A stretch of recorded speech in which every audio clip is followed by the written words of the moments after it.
À chaque semaine, j'ai au moins une fois cette discussion sérieuse et profonde avec un client. Souvent, ce client-là va prendre un moment de pause puis va se demander, est-ce que je prends trop de suppléments?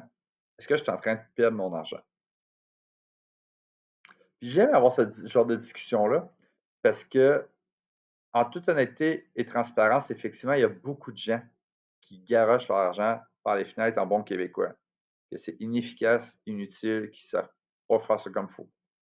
Ça ne veut pas dire qu'il n'y a pas de suppléments qui ne sont pas utiles, mais c'est tout le temps d'avoir une vue d'ensemble. Ça dépend de la perspective, ça dépend du contexte.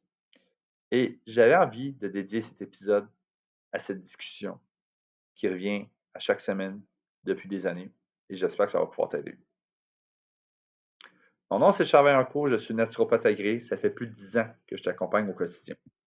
Mon but, c'est de simplifier ta vie, efficacement, rapidement, naturellement. Je ne suis pas médecin, nutritionniste, psychologue ou autre. Donc, c'est certain que si tu as des conditions particulières, des traitements, des maladies, des médicaments, assure-toi que ce que je vais te dire va être compatible avant d'appliquer. On va poser des questions à ton professionnel au préalable. Et si tu vois que ça résonne, médite là-dessus. Puis ça ne t'empêchera pas d'aller consulter plusieurs professionnels, voir qu'est-ce qu'ils en pensent et qu'est-ce que tu peux faire pour ça. Un supplément par défaut, c'est pour supplémenter la base. C'est quoi la base? C'est ton mode de vie, ton hygiène de vie, ton sommeil, tes routines, ton alimentation, ton hydratation, ta vie sociale, tout. Quand tu commences à avoir un désordre dans une de ces sphères, ça peut avoir des conséquences multiples. Si tu ne manges pas super bien, tu peux avoir des carences alimentaires. Tu peux impacter la santé digestive, faire plus de stress oxydatif, plus d'inflammation. Tu peux favoriser aussi des proliférations bactériennes ou autres, donc ce qui peut prédisposer à des infections. Donc, il peut y avoir plusieurs provenances menant à différentes autoroutes, si je peux me permettre de dire ainsi, des grands processus pathologiques qui, lorsque tu embarques sur ces autoroutes-là, vont t'amener à différentes destinations qui sont des diagnostics différents. Ça veut dire que pour une même provenance, tu peux commencer sur une autoroute et passer par une autoroute ou une autre pour arriver à un point final, un diagnostic différent pour une même cause. L'inverse est vrai aussi. Donc, si je donne les deux exemples, mettons que j'ai quelqu'un qui est carencé en potassium. Le potassium, c'est impliqué à plusieurs endroits dans le corps comme électrolyte. Autant au niveau hormonal en lien avec ta glycémie et ton insuline, autant au niveau de la santé cardiaque, autant en prévention des calculs rénaux à certains types. Juste pour nommer quelques exemples. Donc, il y a des gens pour qui, s'il manque de potassium, ben, un des autres impacts, ça va être la tension artérielle qui va t'affecter. Donc, une carence en potassium peut à la fois amener un problème de tension artérielle et un problème de glycémie, insuline, entre autres, parmi d'autres facteurs. À l'opposé, si j'avais deux personnes qui souffraient de migraine, il y en a une que ça peut être causé par des carences nutritionnelles. Est-ce que c'est des vitamines B2, du magnésium ou autre? C'est possible dans ces cas-là. Mais l'autre, ça peut être causé par des intoxications moisissures ou métaux lourds, par exemple. Donc, la grosse différence d'une perspective à l'autre, c'est que s'il y en a un, mettons que je reprends l'exemple du potassium, puis qu'on donne suffisamment de potassium de façon alimentaire, entre guillemets, on règle un paquet de problèmes. Mais les gens qui souffrent de migraine, puis qui vont voir des experts en migraine, ça se peut qu'ils reçoivent des protocoles standards. Ça ne veut pas dire qu'on adresse les causes pour autant. J'ai rien contre le fait de venir pallier, parce que c'est souvent la même logique d'un supplément. Dans le sens que, l'exemple le plus facile que je peux donner, une personne qui aurait une carence en fer, l'idée, c'est de prévenir la carence et, entre guillemets, de traiter la carence au niveau médical. Parce que si tu es en carence de fer, non seulement tu es sujet à des maladies comme l'anémie, ce qui va faire en sorte que tu es plus fatigué, mais c'est que ton fer aussi est impliqué, entre autres, au niveau immunitaire. Donc, tu es plus impacté et sujet, par exemple, à des infections.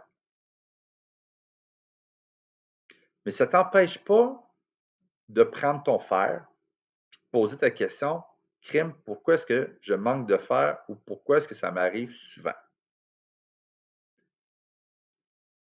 Déjà, essayer de chercher à comprendre le pourquoi du comment, c'est pas évident, surtout que la société de nos jours a peu ou pas d'éducation en santé.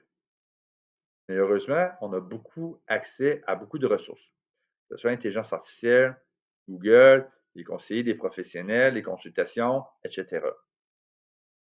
Mais déjà, de se poser la question, de chercher à comprendre c'est quoi le problème,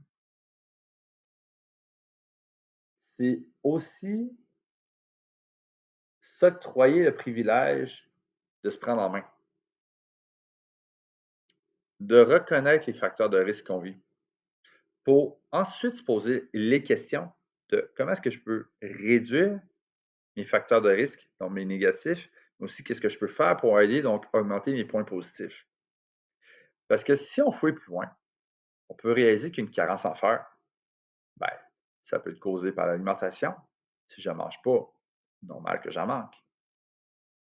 Si j'ai une mauvaise santé digestive, ça se peut que je ne l'assimile pas.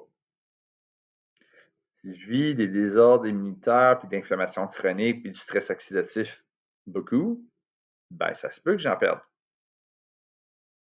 Au même titre que si une femme, par exemple, perd beaucoup de sang dans ses cycles menstruels, pour donner un exemple, mais ça peut être également au niveau digestif, peu importe, ben c'est normal que je perde du sang, du fer parce que je perds du sang. Mais tant que je ne règle pas ça, je vais continuer à en perdre, surtout si c'est récurrent. Puis ce genre de questionnement-là, c'est pas évident parce que ça devient rapidement complexe. Mettons que j'ai une carence en fer qui amène une anémie de manque de fer. Puis je sais que j'ai des troubles digestifs. Là, c'est OK, maintenant, pourquoi j'ai des troubles digestifs? Donc là, c'est de savoir c'est quoi la cause de la cause, c'est quoi la cause de la cause de la cause, c'est quoi la cause de la cause de la cause de la cause, et ainsi de suite. Si j'ai des troubles digestifs, des fois, les raisons peuvent être hyper simples. Ça peut être, ben, je suis trop stressé, je prends pas le temps de bien mastiquer, je mange trop transformé, j'améliore tout ça, puis bing bang, ça va bien. Mais si j'ai des troubles digestifs parce que j'ai des carences nutritionnelles, oups, je suis déjà dans un cercle vicieux. Ou est-ce que si j'ai une carence nutritionnelle qui me cause un trouble digestif, mon trouble digestif accentue mon carence nutritionnelle? Ça va pas bien. Si pour peu importe la raison, j'ai une infection au niveau digestif, ben, c'est une autre paire de manches, encore une fois. Je pourrais très bien avoir une prolifération, mettons, de champignons parce que j'ai pris des antibiotiques, parce que j'ai eu une infection quand j'étais en voyage, whatever. Ça se peut. Fait que des fois, c'est facile un peu de se perdre là-dedans. Dans la. Comment est-ce qu'on disait ça dans Astérix? Le défi de la maison des fous, là? C'est un peu ça. Mais c'est de voir le portrait global, puis de prendre conscience de tous ces facteurs-là. Même si tu ne vois pas le lien, c'est bon de les noter. De dire, bon, moi, je reconnais que j'ai des problèmes de sommeil, je reconnais que j'ai des problèmes de digestion, je reconnais que je fais de la rétention d'eau, je reconnais que j'ai souvent des périodes dépressives. Ça se peut que tu ne fasses pas le lien. Mais juste les nommer, puis de le répertorier à ton professionnel, lui va pouvoir se pencher sur la question, puis te faire, bon, qu'est-ce que tout ça en commun? Puis peut-être ça a plus ou moins rapport. Des fois proche, beaucoup, des fois pas pantoute. Tu sais, je donne l'exemple entre santé digestive et l'humeur. Bon, je ne dirais pas haut et fort, parce que ça a l'air que légalement, on n'a pas le droit de dire qu'il y a un lien entre les deux, même s'il y a beaucoup d'évidence scientifique entre les deux. Mais il faut prendre un pas de recul. C'est sûr que si tu avais déjà des troubles digestifs parce que tu as une maladie de Crohn et un syndrome irritable, je ne dis pas qu'il n'y a pas des facteurs et des causes qu'on peut travailler là-dedans du mieux qu'on peut pour essayer de pallier sans nécessairement guérir. On est d'accord. Tu peux très bien être dépressif parce que dans la semaine, mettons, un de tes parents est décédé. Mais ça se peut aussi que ta santé globale, incluant digestive, impacte ta santé de l'humeur. Parce que si tu n'as pas une bonne santé digestive, tu fais plus d'inflammation, tu fais plus de stress, tu fais plus de carences, c'est toutes des choses qui peuvent amener possiblement un impact au niveau de l'humeur. C'est pas automatique. Il y a un autre exemple que je peux donner qui est très commun parce que ce genre de discussion-là, ça donne, pur hasard, que je l'ai souvent dans des rangées de produits de collagène. Je sais que c'est un gros coq à l'âne que je viens de faire là qui n'a pas rapport, mais c'est un exemple qui est très courant. Parce que quand j'ai des gens qui me demandent est-ce que ça vaut la peine de prendre du collagène, c'est qu'il faut voir le portrait global. C'est vrai qu'à partir de l'âge de 25 ans, on produit moins de collagène. Est-ce que ça veut dire que c'est automatique que tu dois en prendre? Pas forcément. C'est sûr que si tu as des besoins attribués en collagène, peut-être tu vas avoir des bienfaits. Puis peut-être que tes priorités vont ailleurs. Mais déjà, tu as un intérêt plus marqué. Par contre, si tu te poses des questions, genre, le collagène, c'est où? C'est impliqué dans quoi? Ça nécessite quoi pour en fabriquer? Déjà, juste comprendre c'est quoi le collagène. Je ne te dis pas de faire un doctorat sur le sujet, mais déjà, avec l'intelligence artificielle, tu es capable d'avoir des réponses relativement assez rapides. Je ne te dis pas que c'est les affaires les plus élaborées et les plus précises, sans doute, là, puis qui vont te donner tous les détails, mais tu es quand même capable d'avoir une réponse avec ça. Donc, si tu réalises que ton collagène, la majorité de ton collagène, tu trouves au niveau de tes os, tes tendons et de ta peau, déjà, tu peux te dire, bon, ben, écoute, si c'est des points qui sont problématiques, parce que j'ai des problèmes de os, j'ai des problèmes de tendons, j'ai des problèmes de peau, pour lesquels le collagène semblerait aider selon certaines évidences scientifiques, mettons, là, c'est de dire, bon, si j'en produis moins à partir de 25 ans, puis je sais que je suis prédisposé ou que je veux éviter ça, comment est-ce que je peux.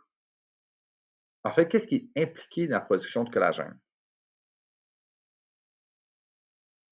Déjà, tu vas réaliser qu'en posant ce genre de questions-là, tu vas obtenir des réponses du genre, ben, ça prend certains acides aminés, ça prend donc des protéines dans ton alimentation suffisamment, ça prend de la vitamine C, donc ça prend des végétaux en masse, ça prend de la silice, ça prend du cuivre.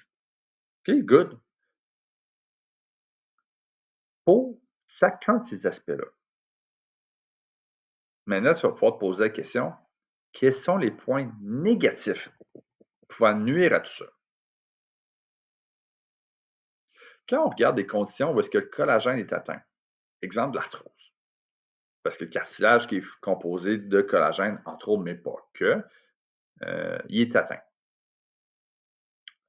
Ça ne veut pas dire que chaque réponse va trouver va être 100% fiable, à 100% efficacité, à 100% d'intensité chez 100% des gens. On est d'accord? Des fois, tu as des corrélations plus solides que d'autres, mais la prévalence au niveau articulaire est quand même intéressante quand tu vois que les gens qui sont dans une santé métabolique moins bonne, donc des problèmes de cholestérol, des problèmes d'hypertriglycérémie, de lipidémie, de tension artérielle, de glycémie, d'insuline et alouette, ben, c'est des gens qui sont prédisposés à voir leur santé articulaire dégrader plus vite. Plus vite, façon de parler, dans le sens que ces conditions-là affectent d'une façon pathophysiologique les articulations, dont où est-ce que le collagène est appliqué. Donc déjà de dire, bon, si je ne veux pas avoir de cholestérol, de problème de tension artérielle, etc., qu'est-ce que je peux faire? Ça, ils vont parler souvent de bonne alimentation, de bonne routine de vie, de sommeil, de gestion du stress, d'activité physique, alouette.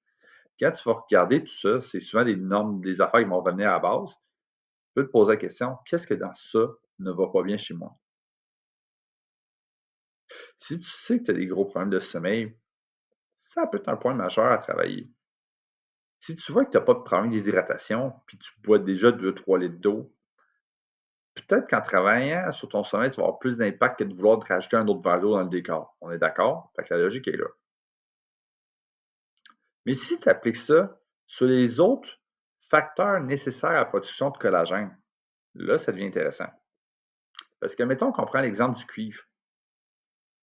Dans les déficiences en cuivre ou les désordres reliés au cuivre, au-delà de l'alimentation et de la santé digestive, ou santé immunitaire, mettons, il va apparaître une compétition avec le zinc. Le zinc, c'est un des suppléments les plus populaires de ce monde parce que les gens vont en prendre pour toutes sortes de raisons, que ce soit au niveau de la santé du cerveau, la santé immunitaire, la santé de la peau, les hormones, alouette. C'est juste que le problème majeur, c'est que le public sont malheureusement très forts pour suivre des tendances du genre, ben, on m'a dit que c'était bon, mais ils ne connaissent pas les posologies appropriées. Puis ils vont souvent regarder ce qui coûte pas trop cher. Dépendant des compagnies, des fois, il y a des doses qu'ils ont bien du bon sens au quotidien sur le long terme.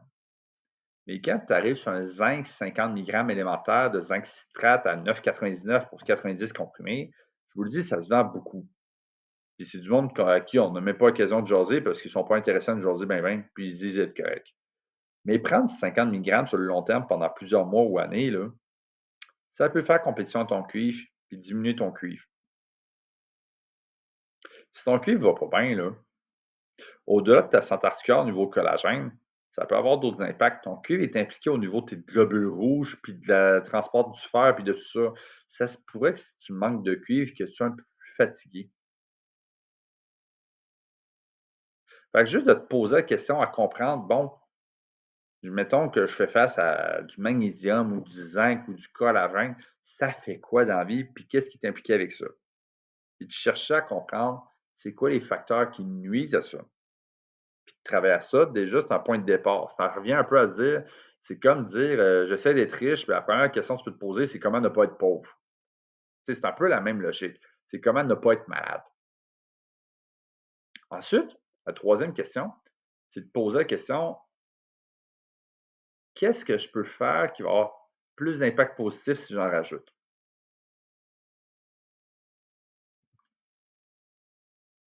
Mettons qu'on regarde au niveau du collagène. Du sport, c'est intéressant. Manger des protéines, c'est intéressant. Je veux dire, il y a un minimum à avoir. Mais quand on regarde au niveau de la santé métabolique, tu sais, j'y retourne. Tantôt, je parlais de cholestérol. Je veux faire un bémol là-dessus. C'est sûr que si tu n'as aucun problème de collagène, puis tu n'as pas de problème de cholestérol, si tu préviens ces problèmes-là, mettons de cholestérol, tu préviens un paquet de problèmes. Ça ne veut pas dire que si tu prends des produits de cholestérol, que ton collagène va mieux aller automatiquement. Ce n'est pas 1 plus 1 égale 2 automatiquement, mais tu essaies de prévenir une défaillance quelque part qui va avoir un impact qui va tirer l'autre vers le bas.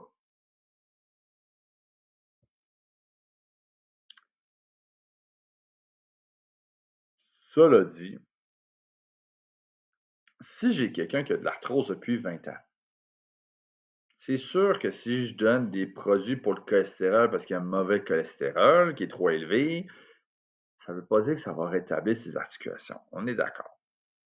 Mais si toi, ça va bien, tu n'as pas de problème articulaire, mais tu sais que tu as des prédispositions de cholestérol ou tu en commences déjà des problèmes de cholestérol, ben, il vaut mieux commencer à travailler ça plus tôt que trop tard.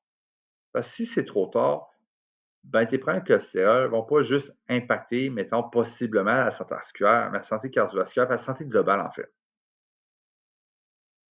Donc là-dedans, par exemple, on regarde qu'est-ce qui peut m'aider au cholestérol. Il va y avoir plein de réponses qui vont sortir au niveau naturel, que ce soit de l'ail ou peu importe c'est quoi. Mais l'apport de fibres avec les stérols, c'est hyper intéressant. Puis les fibres, les gens ne mangent pas suffisamment.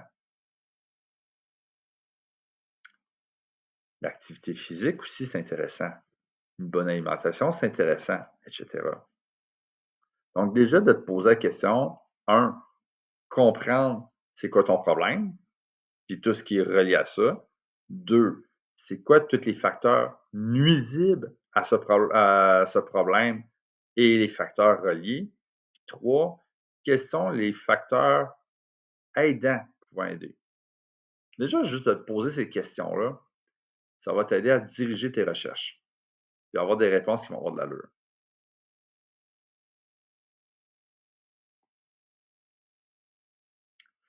Dans certains cas, c'est plus ou moins évident à répondre. Mais dans d'autres, c'est quand même assez simple. Puis dans bien des cas, même la supplémentation revient l'option la moins chère. L'exemple le plus commun que je peux donner, c'est la vitamine D3. Dans les pays nordiques, l'hiver, la vitamine D, c'est assez populaire. Je veux dire, à moins que tu consommes de l'huile de foie de morue en quantité suffisante à tous les jours, la vitamine D3, ça coûte des peanuts, c'est apprécié. Merci, bonsoir. Mais l'analogie que je veux faire ici, c'est que si on fait l'exercice, pourquoi est-ce que je manque de D3? Au-delà du fait qu'on soit dans un pays nordique, que je n'ai pas les bons rayons de niveau UV puis que je ne consomme pas d'huile de foie de morue, il y a d'autres raisons qui peuvent faire en sorte que tu manques de vitamine D3, incluant l'été. Parmi ces raisons, je t'en nomme juste quelques-unes, mais il y en a beaucoup plus que ça. L'obésité. Parce que la vitamine D3 se loge dans les gras. Donc, plus tu as de gras, plus tu dilues tes concentrations de vitamine D3. L'inflammation chronique, le stress chronique, une carence en magnésium, entre autres. Les milieux pollués aussi. C'est tous des facteurs qui vont prédisposer à un manque en vitamine D3. Donc, c'est sûr que si tu as une carence en D3, ça ne t'empêche pas de prendre la vitamine D3. Mais travaille sur ces autres facteurs-là au quotidien de ton mode de vie qui va pouvoir avoir un impact positif sur tout ça. Ça peut faire la différence entre as-tu besoin de mégadoses de vitamine D3 ou pas. Quoique la vitamine D3, c'est quand même un sujet relativement assez sécuritaire. Je ne ferai pas des mégadoses non plus de 10 minutes à tous les jours à l'année longue, on est d'accord. Mais c'est quand même quelque chose de relativement sécuritaire. Mais cet exercice-là, tu peux l'appliquer à tout. Prenons l'exemple du magnésium, qui est un des suppléments les plus populaires de ce monde. Le magnésium, entre autres, tu trouves ça beaucoup dans les végétaux. Donc déjà, la majorité des gens ne mangent pas suffisamment de végétaux. Puis il faut que tu aies une bonne gestion pour l'assimiler. Ensuite, qu'est-ce qui peut faire en sorte que ton magnésium est plus bas? Si tu as une carence en vitamine D. Si tu n'es pas carencé en vitamine D, tu n'es pas obligé de prendre la DO. Même titre que si tu es carencé en vitamine D, mais tu n'es pas carencé en magnésium, tu n'es pas obligé de prendre magnésium. Si tu es carencé en vitamine D, si tu vis du stress chronique, de l'inflammation chronique, si tu prends des méga-doses de zinc, de fer et de calcium en même temps que tes sources de magnésium, ça se peut que tu fasses compétition aussi à l'absorption de ton magnésium. Encore une fois, il y a plusieurs raisons qui peuvent faire en sorte que tu manques de magnésium. Par-dessus ça, si tu as des problèmes de sommeil, puis stress, puis etc., tu fais du sport. Ton sport augmente les besoins en magnésium. Fait que c'est certain que tu peux prendre des suppléments de magnésium qui sont au bon pas cher. Mais si tu améliores ta gestion de ton stress, tu améliores ton sommeil, tu prends le temps de mastiquer pour améliorer ta digestion, tu améliores la qualité de ton alimentation. Bref, tu fais beaucoup de changements pour aider ton mode de vie. Ça peut faire la différence entre est-ce que tu dois te supplémenter à 400 mg par jour de magnésium ou est-ce que chez certaines personnes, c'est des effets indésirables versus je peux diminuer à 200 mg. Donc, le produit me coûte moins cher puis je l'attends mieux. Éventuellement, ça se peut que tu diminues à 100 mg, puis possiblement même que tu n'en aies plus besoin. Fait que dans la supplémentation dans les produits de santé naturelle, il faut le voir comme ça. Ça s'applique pour tout. Ça se peut que tu aies des périodes temporaires ou des prédispositions qui font qu'à plus ou moins long terme, tu vas prendre certains produits pour t'aider. Un exemple classique est le suivant. C'est sûr que si tu es une mère monoparentale de 3 enfants, puis que tu arrives au bout de ta semaine avec plus grand-chose de ton chèque de paye, peut-être que tu es capable de vivre ça pendant un certain temps, puis peut-être que tu es capable de gérer ton stress. Mais advenant que ton boss vient à partir, puis que là, l'organisation, la hiérarchie, la structure, tout change dans ta job, tout est en train de tomber, tout devient toxique, bref, c'est plus le fun. Puis tu veux sortir de là pour t'aider. La probabilité de dire, je vais démissionner, prendre 2 semaines, puis me trouver un autre job, est faible parce que tu as besoin d'arriver parce que financièrement, tu n'as pas de coussin. Donc, fort probablement, ce que tu vas faire, c'est de chercher une deuxième job. Quand tu cherches une deuxième job, ça se peut que pendant un temps, tu travailles à 2 jobs en même temps. Fait que là, tu brûles la bougie par les 2 bouts. Le fait que tu récupères beaucoup moins pour dépenser beaucoup plus va te gruger plus vite. Fait que dans ce temps-là, certains suppléments vont être intéressants parce que tu vis beaucoup de stress, des plantes adaptogènes, de l'ashwagandha, du ginseng, etc. pourraient être intéressants possiblement pour toi si c'est approprié. Mais tu ne voudras pas vivre dans ce genre de conditions sur le long terme. Malheureusement, plusieurs vivent ce genre de conditions sur le long terme sans trop s'en rendre compte. Exemple, il y a des gens qui travaillent à temps plein, voire plus, qui sont travailleurs autonomes en plus, entrepreneurs, qui font genre 80 heures par semaine, qui font le party, qui ne récupèrent pas super bien, qui négligent leur sommeil, leur alimentation. Bref, 1 plus 1 plus 1 plus un facteur, à un moment donné, ça amène des conséquences. Fait que dans des périodes de même, c'est certain que des suppléments vont pouvoir venir compenser. Mais c'est sûr que si tu ne prends pas soin de toi, puis tu négliges ton sport, puis ci, puis ça, puis ton sommeil, qu'il va y avoir des limites à tes suppléments. Donc, dans ce temps-là, tes suppléments te soutiennent, mais ne t'aident pas vraiment parce qu'on ne règle pas la source de la cause même. Fait qu'il faut le portrait global. Un exemple facile, autre à comprendre, mettons, je reprends l'exemple du collagène. Si j'ai un jeune de 25 ans, c'est beau de dire qu'à partir de 25 ans, on fait moins de collagène. Mais si tu es en bonne santé, puis tu fais un peu de sport, puis tout, ça va bien, parfait. Mais si tu te mets à faire 20 heures de sport par semaine, que tu as une job à temps plein, que tu retournes à l'université, puis que tu as deux jeunes enfants qui te font en sorte que tu ne dors pas bien, ça se pourrait que peut-être chez toi, la récupération physique soit moins bonne.